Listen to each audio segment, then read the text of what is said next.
Retribution Warcasters and Myrmidons.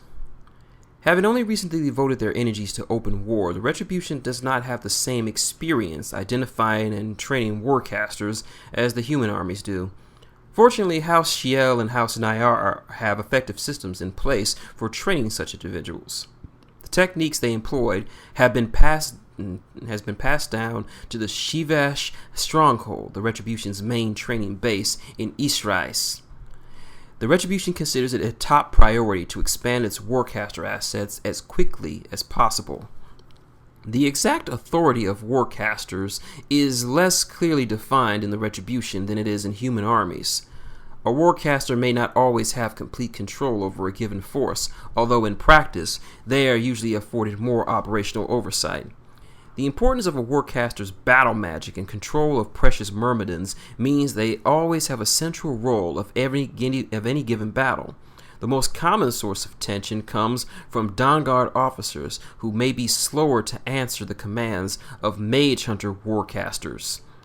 If the allocation of task force assigns the same soldiers to fight together in several battles, such as interpersonal issues tend to be resolved one way or another. There is never a problem with those warcasters who occupy clear positions of authority. Dawnguard Viros Nayar and Adeptus Rhine Shiel are widely recognized battle leaders of their houses. Additionally, the Nine Voices have made it clear that Raven, the Eternal Light, speaks with the full authority of the ruling council. The proper chain of command becomes less clear when applied to strike leaders like Gareth, the Blade of Retribution, or Kalissa, Night's Whisper. These warcasters can expect obedience from Mage Hunter forces but rarely lead large composite task forces. Addendum: the Soulless. One of the most controversial aspects of the Retribution is its use of soulless warriors. For centuries, the organization has accepted soulless children from parents who could not bear the thought of having them killed at birth. This remains a taboo topic in Ios, and another area where the Retribution is at odds with the Fane of Skyrah. The Retribution insists they are doing the soulless a service by allowing them to contribute to the holy cause. Mage Hunters know that they make exemplary assassins when trained properly. While soulless lack empathy and most emotions, they follow orders without hesitation. They suffer none of the moral qualms of normal soldiers and become effective killers.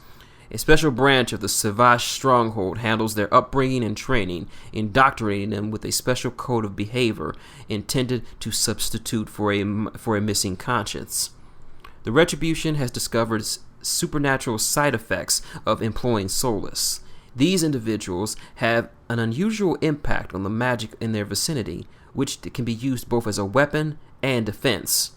The Retribution has only an imperfect understanding of these manifestations and is working to be able to manipulate them more effectively.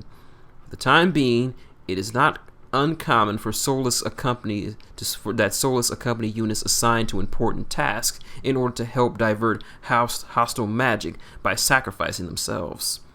Soulless work closely with Mage Hunters, so the majority of rank-and-file soldiers have limited experience with them. Soulless are not afforded the same stature as regular Mage Hunters or other soldiers, because they have no ambition, no family obligation, or leadership ability. They are also not afforded normal rank or honors. They are treated as expendable weapons rather than individuals, and rarely interact with others outside of what is required during combat. Even the names they are given are short and simple, with no connections to family or Iosan history. Senior Mage Hunters are pragmatic regarding the soulless, knowing that if they had not been given over to the fight for their cause, each of them would have been killed at birth. Every day they live to fight for the Retribution is considered a mercy and a gift. End addendum. In the past, Myrmidons were rarely utilized in attacks on human targets, since their capture or discovery would undermine the covert nature of their missions. There have been several notable exceptions where Retribution Warcasters unleash their full power to erase a human arcane workshop or a lodge completely. The destruction left by these attacks was blamed on other causes, rival human governments or freak supernatural occurrences, for example, and no one except possibly the victims knew they were targeted for carefully orchestrated Eosin assaults. The Retribution has been so successful with these measures that most humans are unaware of the Myrmidons' very existence, let alone their strengths and weaknesses. This will change as the Retribution's actions abroad become more common, but for now, widespread ignorance of the Retribution capacities provides a significant edge in battle. Myrmidons are different from human and Ruic warjacks in several significant respects, which has a profound impact on how they are maintained, supplied, and deployed. Handling these tasks is a priority for the support segment of the Retribution army. The Retribution must be able to cross great distances quickly and covertly, obliterate their targets, and return to Ios rapidly. Because of the remote nature of these missions, Retribution Task Force cannot let themselves be pinned down by human armies. Their strategy is one of overwhelming attack followed by a swift withdrawal. Due to their archaic power sources, Myrmidons are greatly liberated from the limitations of conventional supply lines, which affords them unparalleled mobility. Damaged Myrmidons still require occasional replacement parts, and Retribution soldiers still require food and ammunition, so supply lines are not altogether unimportant. Nevertheless, freedom from the need for a constant supply of fuel gives Myrmidons greater speed and range of deployment compared to their steam-powered counterparts in other armies. Furthermore, Retribution forces stockpile other supplies as needed in operational regions, when possible, to avoid the complications of continually supplying gear across long distances. Though they draw their own power from their environs, Myrmidons cannot run indefinitely at battle capacity. Myrmidons operating at peak capacity will deplete their energy cells after a few hours and require time to recharge by sitting idle. This places even a higher importance on Retribution planning and logistics. In an ideal Retribution engagement, the battle is over long before the energy cells are depleted. If a Retribution battle group is attacked unexpectedly, it may be caught with drained or useless Myrmidons. It is vital to keep these potential weaknesses secret as long as possible, lest the enemies of the Retribution find a way to exploit it. Unlike their human enemies, Retribution forces do not need to haul their jacks into position with trains or wagons. The trickle of power from the arcane condenser is sufficient enough to allow Myrmidons continuous movement at a moderate pace. While on the march, a Myrmidon's power field is typically kept inactive, and its arms and weapon systems are unpowered. Switching to full battle readiness can take several minutes, as the flow of energy is increased and relocated. Myrmidons ambushed in this state can be easily destroyed before they retaliate. This situation is exacerbated if the Myrmidons have been pushed to travel more rapidly, which gradually drains energy reserves even outside of battle. The established procedure for battle groups on the move is to march as quickly as possible from one point of safety to another, avoid conflict while in transit.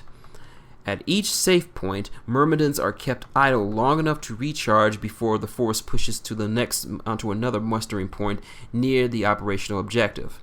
Ideally, Myrmidons become fully charged before committing to battle. The importance of planning and reconnaissance for the Retribution cannot be overstated. Arriving at a remote location without drawing enemy attention can be difficult even for the most modest-sized task force. Strategically placed supply caches and accurate information on locations of enemy patrols and garrisons are vital. When these elements combine correctly and the Retribution can strike on their own terms, they have unparalleled strength.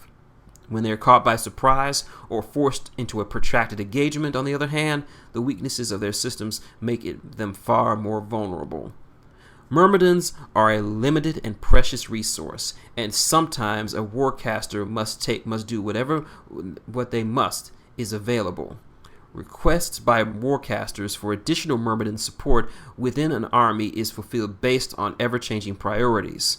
All else being equal, warcasters attached to the Talons of Dawn receive their first pick of Myrmidons, leaving the remainder first to the Skyrah's blade and then to the unseen spear. Myrmidon allocation can be tricky. Such decisions are the providence of House Shiel, which manufactures and maintains the jacks. This house sometimes exercises its political clout through these allocations. For example, Adeptus Ron Shiel can expect to receive any Myrmidon he requests, regardless of where he is stationed, even in the preference over Dawnlord Vyros. Every officer and coordinator in the Retribution knows the importance of treating members of House Shiel with due respect if they wish to keep their Myrmidons in proper fighting trim. Addendum: Myrmidon Power Source. One of the fundamental differences between human or Ruic Mechanica and Eosin Arcanica relies on power source. Unlike other types of warjacks, Myrmidons do not utilize a fuel-fed system steam boiler as an external combustion engine. They rely instead on a more arcane and self-sustaining power plant that requires neither the burning of coal or other fuel nor periodic water resupply. Instead of creating energy from an exothermic reaction, it uses an arcane condenser to siphon latent energy from the surroundings, augmented and regulated by subtle geomagnetic and celestial alignments. After being condensed, power is acclimated into storage cells. Energy can subsequently be released to drive motors powering the Myrmidon's limbs or diverted to the Myrmidon's energy field. This system bears superficial similarity to the storm chambers developed by Signar, but the underlying functionality is radically different.